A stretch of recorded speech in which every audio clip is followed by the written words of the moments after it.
So these were three of the leading people who were present at the conference of so these were three of the leading figures who were present at the conference on a constitutional convention, also known as the Con. You had Cenk Uygur, the host of the Young Turks, which is a leftist YouTube program that promotes all these socialist and progressive ideas.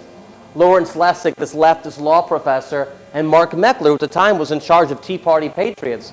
Now, why would Meckler want to be on the same stage as these other leftists in promoting a convention to change the Constitution, to open it up? In fact, there's a YouTube video on the Young Turks YouTube channel with Lawrence Lessig there in 2011, and just outside of the Con in Harvard, where Lessig is talking to Cenk Uygur, and Lessig says, "I agree. And the original convention, they say, was a runaway convention. It was, and it produced the greatest document known to man. Let's have some more runaway conventions." He actually admits that he wants a runaway convention. In fact, if you look at, let's talk a bit more about Lessig. Who is this guy? Well, he's a Harvard Law School professor, I mentioned that. He also was a campaign advisor for Barack Obama, and in 2013 he attended the Bilderberg Group meeting. Now, the Bilderberg Group is a deep state conference of all the leading business leaders of European countries and other Western countries, and other globalist types, secretaries of state and foreign affairs ministers, foreign policy people, getting together, deciding what's going to be the agenda for the globalists going forward. And he was at one of those meetings. Well, this guy's a total globalist, and he wants to open up the Constitution. In fact, in his book, one of his books at least, he's written a few, but in his book about the Constitution, about changing it, these are some of the quotes from there. "It is time to rewrite our Constitution," and he says that he's seeking for a, quote, "truly open and constructive Article 5 convention." He wants to open the whole thing, and he's an advisor for Wolfpack, that left group that's pushing for a convention today. In fact, in 2016, he even ran for president in the Democratic. He only got less than 1% and dropped out before Iowa and New Hampshire voted in their caucus and primaries. But nevertheless, in an alternate timeline, he gets to be the loser to Donald Trump as opposed to Hillary Clinton. So anyway, that's a bit about Lessig. But Justice Scalia, before he passed, he said, "I certainly would not want a constitutional convention." I mean, whoa. Who knows what would come out of that? Then the following year, in 2015, while attending a meeting of the Federalist Society in New Jersey, he said, "A constitutional convention is a horrible idea. This is not a good century to write a constitution." Now, people like Meckler say that Scalia endorsed the Convention of States. What are they talking about? Well, they found this video from 1979 where Scalia, then a law professor, not even in the Supreme Court yet, it was before Reagan nominated him to the Supreme Court, where Scalia was in a debate entitled "The Debate on the Constitutional Convention." And in that debate, he took the position of being in favor of it.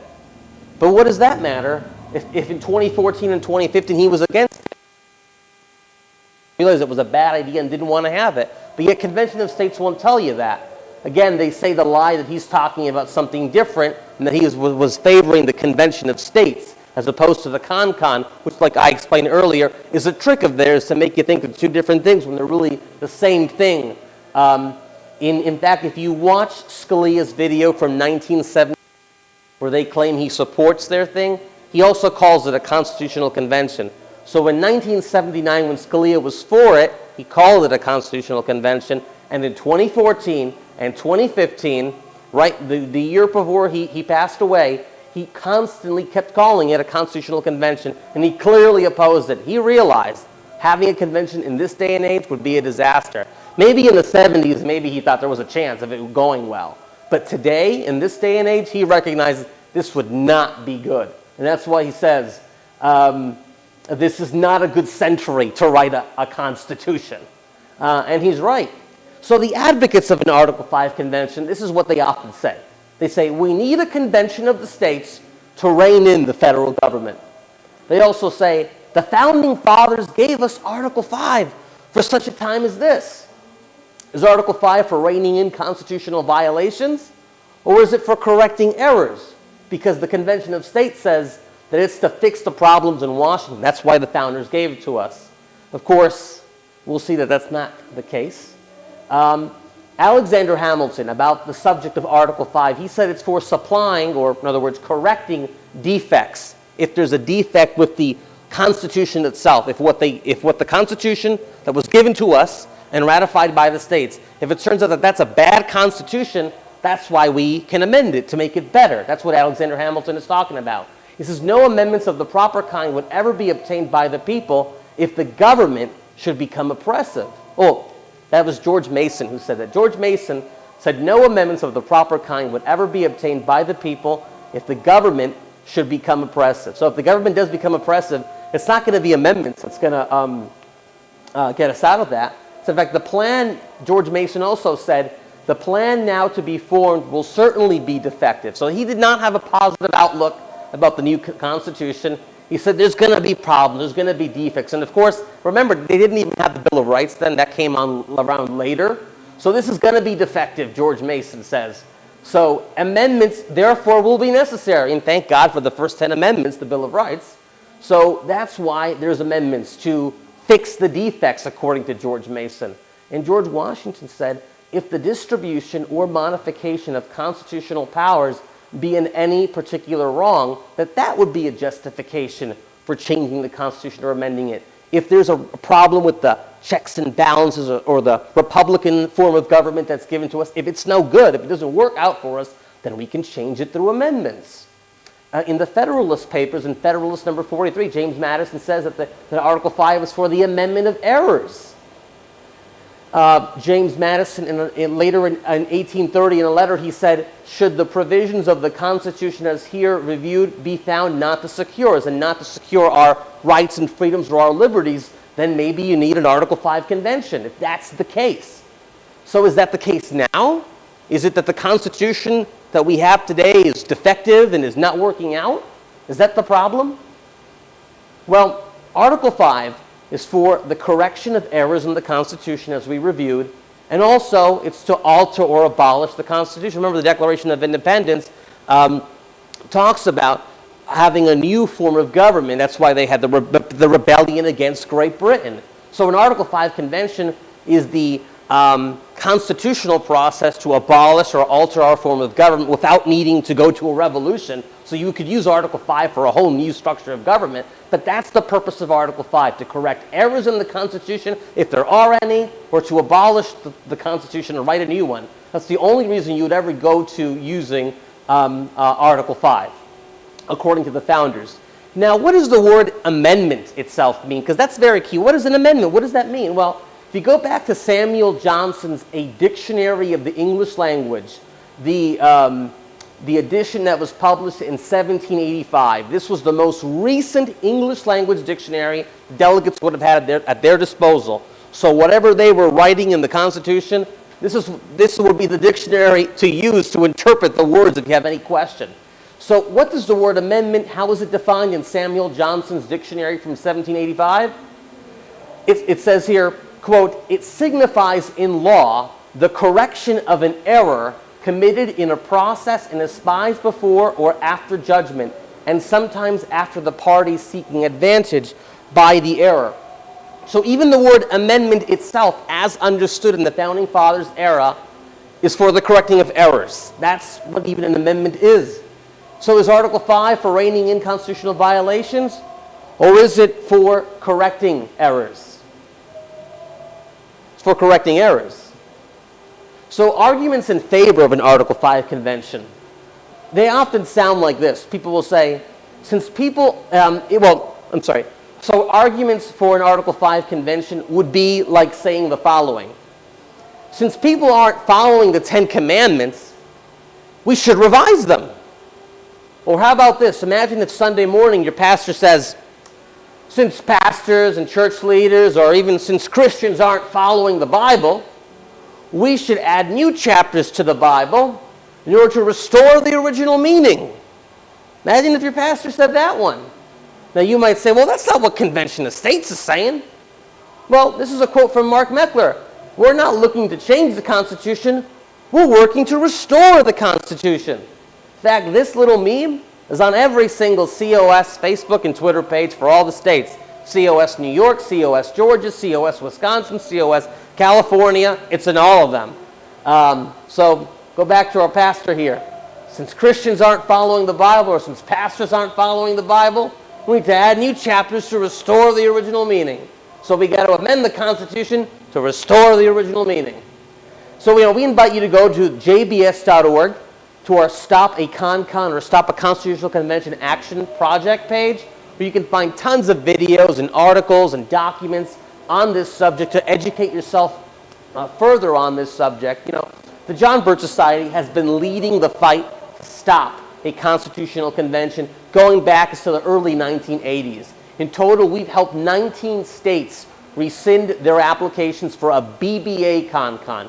A BBA ConCon is a ConCon for supposedly only limited to having a balanced budget amendment to the Constitution. As we discussed earlier, these conventions, they can totally go astray. There's no way to really limit them.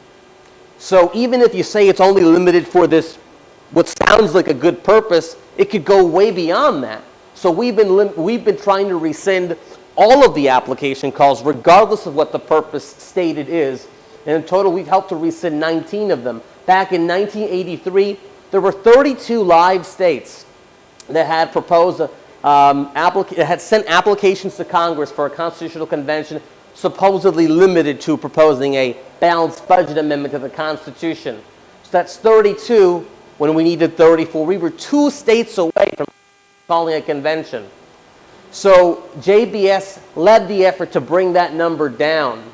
But the numbers are rising up. Their numbers are rising up. As of mid-April 2022, you have 19 states that are applying for a convention following the wording of the Convention of States organization. That's the most popular one now.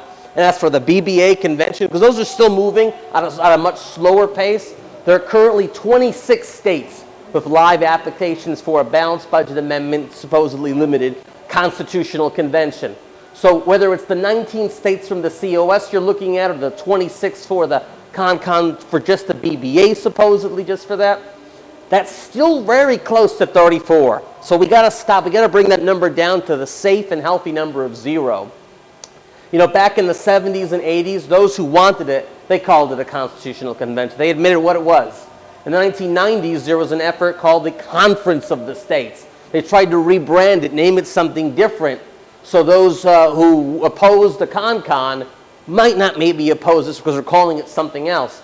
In the mid-2010s through the 2020s, they're calling it a convention of states. They're saying it's not a constitutional convention, it's a convention of states. So they just rebrand it, they call it something else to sell you the same exact thing. Don't be fooled by whatever they call it.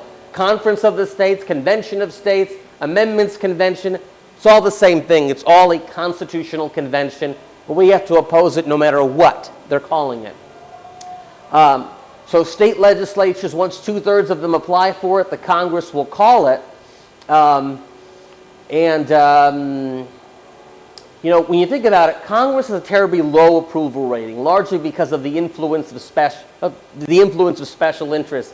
And yet Congress would call a convention. Do you trust Congress, as bad as it is today, to call this convention? I mean, we saw what that Federal Constitutional Convention Procedures Act looks like. Imagine if Pelosi or the current Congress, when you're watching this, was to call a convention.